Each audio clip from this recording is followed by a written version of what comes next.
예수님의 죽음 이후에 이제 무덤 밖에서 울며 서 있던 마리아는 울면서 몸을 구부려 이제 무덤 안을 들여다보고 있는 것이 오늘 11절의 말씀의 시작입니다. 예수님의 죽음 앞에서 억누를 수 없는 슬픔이 찾아왔고 또 상실감이 찾아왔는데, 그러한 마음들이 마리아를 다시 무덤으로 오게 한 것입니다. 무덤에 보니 흰옷 입은 두 천사가 등장을 하게 되는데, 예수님의 시체가 있던 곳에 하나는 그 한 천사는 머리편에, 또 한 천사는 발편에 있었다라고 기록되어 있습니다. 흰옷이라고 하면 전형적으로 하늘로부터 온 하나님의 천사를 상징합니다. 구약 성경에서 천사들이 흔히 사람의 모습으로 나타날 때에 그러한 모습을 가지고 출현하기 때문이죠. 이는 하나님께서 친히 이 자리 가운데 역사해 주셨음을 보여주는 증거가 바로 오늘 하나님이 보내신 두 천사라고 볼 수가 있습니다. 두 천사는요, 1차적으로는 이 슬픔에 빠져있는 마리아를 위로하기 위해서 온 것도 있지만, 더 근본적인 이유는 지금 비어있는 이 무덤이 철저하게 하나님의 능력 가운데, 하나님의 은혜 가운데, 하나님의 계획 가운데 이루어진 것이다 라는 것을 말씀하고 있는 것입니다. 시체가 사라져서 어디에 두었는지 모르는, 누구보다 지금 당황해 있는 이 마리아에게 천사는 시체가 사라진 것에 대해서 관심을 갖지 않습니다. 왜냐하면 그것은 하나님의 말씀으로 당연하게 이루어진 일이기 때문이에요. 그래서 이 천사는 마리아에게 왜 울고 있느냐라고 이야기합니다. 지금은 울 때가 아니다라는 것이죠. 시체가 사라진 것은 당연한 일이기 때문에 이 말씀은 마리아를 위로하는 것과 동시에 더불어 약간의 책망을 담은 말씀이기도 합니다. 예수님께서는요, 사역 기간 동안에 줄곧 이 때에 대해서 말씀하셨습니다. 하나님의 나라, 하나님의 때에 대해서 말씀하셨기 때문에 우리 성도는, 신자는 이 때를 정확히 아는 것이 중요합니다. 제자들과 또 예수님을 따르는 많은 자들에게 줄곧 예수님께서 지금은 내 때가 아니고 우리가 그 때를 기다려야 되고 그 때를 우리가 바라봐야 된다라는 말씀을 예수님께서는 반복해서 하셨습니다. 그리고 이제 예수님의 때가 된 이 시기에 마리아에게 지금은 울며 슬퍼할 때가 아니다라는 것도 분명하게 알려주고 있는 것이죠. 지금은 예수님과 같이 울어야 할 때가 아니라 예수님과 함께 기뻐해야 할 때인데, 어떻게 그것을 모르고 있느냐라고 천사는 마리아에게 어쩜 약간의 책망 어린 말씀을 전하고 있는 것입니다. 따라서 우리는 이 때를 올바르게 분별할 수 있는 것도 참 중요한 일이고 우리에게 닥치는 축복이라 여겨집니다. 예수 그리스도와 함께 슬퍼할 때 우리도 슬퍼할 수 있어야 되고, 예수 그리스도와 함께 기뻐할 때 우리도 기뻐할 수 있어야 하는 이 분별력이 우리 안에 있어야 한다라는 것이죠. 자, 이 말을 하고 마리아가 이제 뒤를 돌아서니 이제 부활하신 예수님께서 그 자리 가운데 서 계시는 것을 마리아가 보게 됩니다. 자, 그런데 마리아는 분명히 예수님을 봤지만 그분이 부활하신 예수님이신 줄 단번에 알아차리지 못합니다. 그래서 오늘 본문에 마리아는 그가 그저 동산지기인 줄 알았다라고 말하면서, 그 동산지기가 이제 눈앞에 있으니 과연 시체가 어떻게 사라졌고 누가 가져갔고, 그리고 지금 눈앞에 있는 이 동산지기가 그 시체를 옮기는데 관여했을 것이라고 생각하면서, 당신이 주여, 주여라고 말은 하지만 그것이 예수님이라고 그렇게 고백하는 것이 아니라 그냥 높이는 존칭 정도로 보시면 되겠습니다. 당신이 예수 그리스도의 시체를 옮긴 그 주인공이라면, 그분이라면 나에게 그 시체가 어디로 옮겨졌는지를 알려주십시오. 그럼 내가 다시 그 시체를 가져와서 다시 제대로 장사를 지내겠습니다 라는 것이 오늘 마리아의 고백이었습니다. 비록 눈앞에 있는 예수 그리스도를 단번에 알아차리지는 못했지만, 오늘 본문 가운데 있어 마리아의 모습을 묵상하게 되면요, 끝까지 예수님에 대한 충성을 다하는 마리아의 모습을 볼 수가 있습니다.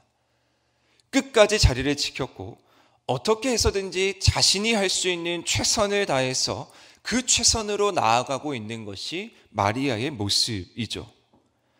그 모습이 어쩌면 적어도 요한복음 본문 안에서 부활하신 예수님과 가장 첫 번째 만남을 할 수 있는 그 귀한 인물로 마리아가 등장할 수 있게 된 것입니다. 우리의 신앙의 자리를 지키는 것, 우리가 끝까지 그 자리를 지키는 것이 그래서 중요한 것이죠.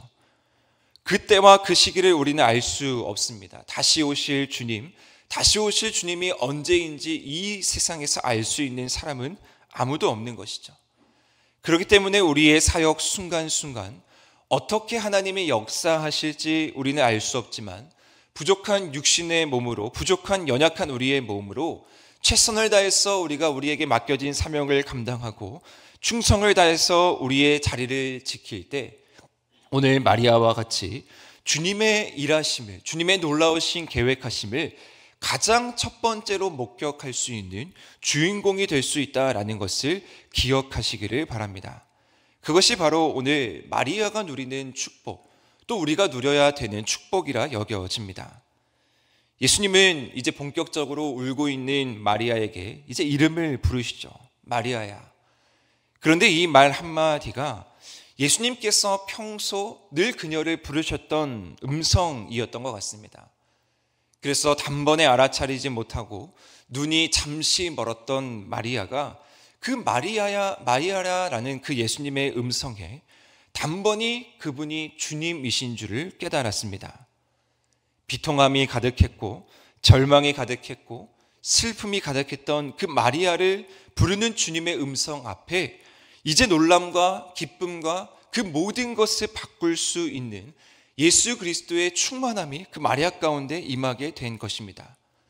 그래서 마리아도요, 평소에 자기가 늘 예수님을 불렀던 칭호로 예수님께 응답합니다.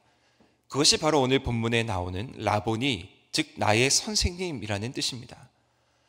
부활하신 주님의 말씀을 기억하면서 말씀에 근거하여서 다시 예수님을 바라보고 라보니, 나의 선생님이시여 나의 주님이시여 주님을 바라볼 수 있게 되었던 것입니다. 그리고 이어서 17절에 예수님께서 마리아에게 대답을 하시는데, 이 17절의 말씀은 이 신약 성경 안에 나타나는 대표적인 난의 구절 중에 하나입니다. 그런데 오늘 이제 11절 말씀부터 예수 그리스도의 때에 대한 관점으로 17절 말씀을 좀 바라보게 되면요, 이 17절이 전달하고자 하는 의미는 이것입니다. 나를 붙들지 말라라는 것은 예수님 앞에 지금 이제 엎드려져서 발을 붙잡고 있는 어떤 마리아의 모습을 떠오르게 합니다. 이제 나를 그렇게 붙잡지 말라. 예수님은 아직 아버지께로 올라가지는 않았습니다. 나는 아직 승천하지 않았다라는 거예요. 그런데 내가 영원히 사라질 것처럼, 내가 이 땅 가운데에서 다시 영원히 사라질 것처럼 나를 붙잡지 말라라고 마리아에게 말씀하고 있는 것입니다. 지금은 나를 붙잡을 때가 아니라 어떤 때이냐면요, 좋은 소식을 함께 나누고 기뻐해야 할 때라는 것이죠. 앞서도 말씀드렸지만 슬퍼할 때가 아니라 기뻐할 때야라는 것을 예수님께서는 마리아에게 말씀하고 있습니다. 그리고 예수님께서는요, 다시 하나님께로 올라간다, 내가 하나님께로 올라가니 너가 안심해라 라는 말씀을 더불어서 하고 계신 것입니다. 그저 예수님의 살아계심 앞에 다시 눈앞에 찾아온 예수님의 안도감으로 어떻게 해서든 마리아가 예수님을 붙잡으려고 하는데, 예수님은 그 모습을 뛰어넘어서 내가 또다시 너를 떠나게 될 테고 승천하게 될 것인데 그것이 끝난 것이 아니다, 그것이 나의 계획이다 라는 것을 다시 한번 예수님은 마리아에게 말씀하고 있는 것입니다. 뒤에 계속해서 말씀을 보시면 예수님은 그냥 떠나지 않으시죠. 그냥 예수님은 하늘로 승천하는 것이 아니라 이제 예수님이 안식 후 첫날 두려움에 빠져 있고 슬픔에 잠겨 있는 유대인들에게 나타나십니다. 유대인들이 아니고 제자들에게 나타나십니다. 유대인들을 피해 문을 닫고 있고 서로 눈치를 보고 문을 잠그고 있던 그 제자들에게 이제 예수님께서는 나타나셔서 예수님이 어떠한 분이신지를 다시 제자들에게 말씀하고 있습니다. 먼저 예수님은 반복적으로 평강이 너희에게 있을지어다 라고 이 제자들에게 말씀하고 있습니다. 히브리인들은 지금도 여전히 오늘날도 이 평강이 있을지어다라는 인사를 나눈다고 합니다. 이 예수님께서 제자들에게 평강이 있을지어다라는 인사를 나눴을 때 제자들에게 어떤 말씀이 떠올랐냐면요. 예수님께서 일찍이 이 십자가에 못 박히시기 전에 그들에게 평강을 끼치겠다, 평강을 너희에게 끼치겠다라는 말씀을 반복적으로 했습니다. 그리고 이제 평강이 너희에게 있을지어다라는 그 말씀 앞에 제자들은 십자가 위에서 예수님께서 말씀하신 다 이루었다라는 그 말씀이 완성되는 것을 보게 됐을 것입니다. 예수님은 더불어서 확실하게 제자들에게 증거를 보여주시기 위해서 손과 또 옆구리를 그들에게 보여주시면서 그들에게 부활하신 예수님이 지금 눈앞에 있음을 기뻐하고 그 사실을 나누라는 확실한 증거까지 보여주고 계십니다. 그리고 거기서 끝나는 것이 아니라 제자들에게 숨을 내쉬고 성령을 받으라라고 말씀합니다. 예수님께서 하나님의 우편으로 승천하시더라도 이제 이 땅 가운데 예수 그리스도께서 있지 않더라도 성령님이 함께 하시고 성령의 능력이 너희와 함께 하시니 성령의 동행하심으로 한 걸음 한 걸음 나아가라라는 말씀입니다. 그리고 이 성령의 임재는 예수님의 승천 후에 이제 사도행전 마가의 다락방에서 오순절에 그 성령의 임하심으로 강력하게 나타나고 있음을 우리는 분명하게 성경을 통해서 알 수가 있습니다. 사랑하는 성도 여러분, 오늘 마리아에게 부활하신 후에 나타나신 예수님, 또한 제자들에게 두려워서 슬픔에 잠겨있는 제자들에게 나타나신 예수님, 이 예수님은 모두 예수님의 때에 대해서 그리고 하나님의 능력에 대해서 말씀하고 있습니다. 우리가 지금 어떠한 자세를 취해야 되는지를 이 부활하신 예수 그리스도의 모습 앞에서 우리는 깨달을 수 있다라는 것입니다. 우리는 지금 슬퍼하고 우리는 지금 좌절할 때가 아닙니다. 우리가 이 땅 가운데 그리스도인으로서 살아간다라는 것은 다시 오실 주님을 기다리면서 이미 성령님의 동행하심으로 함께 나아가고 있는 우리에게 각자 우리에게 주어진 십자가의 길을 걸어가지만 이 길은 고난의 길에서 그치는 것이 아니라 우리가 기쁜 소식을 전하고 성령님의 동행하심으로 날마다 승리의 소식을 전할 수 있는 주인공이 될 수 있다라는 것을 오늘 본문 말씀은 우리에게 말씀하고 있는 것이죠.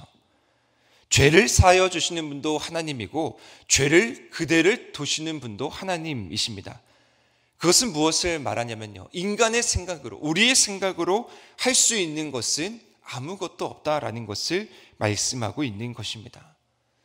사순절 하루하루를 걸어가고 있는 이 길에, 또한 오늘 부활하신 주님을 대면하는 이 길에 우리는 모든 것을 주님께 다 내려놓고 우리에게 허락하신 가장 완벽하신 때, 다시 말해 우리에게 허락하신 가장 완벽한 계획이 무엇이면서 우리는 하루하루 그 계획을 묵상하며 나아가야 되는 것입니다. 부활의 주님에 대한 감격이 우리 삶 가운데 가득 채워진다라는 것은 부활의 주님의 그 완벽한 때가 우리의 삶 가운데 이루어진다라는 것을 의미하는 것이죠. 날마다 우리에게 평강을 더하여 주시고 날마다 우리의 두려움을 승리로 바꿔주시는 주님 바라보시면서 오늘도 부활의 주님, 승리의 주님 바라보시면서 우리의 자리에서 최선을 다하며 기쁜 소식을 전할 수 있는 귀한 하루 되시기를 주님의 이름으로 간절히 축원드립니다.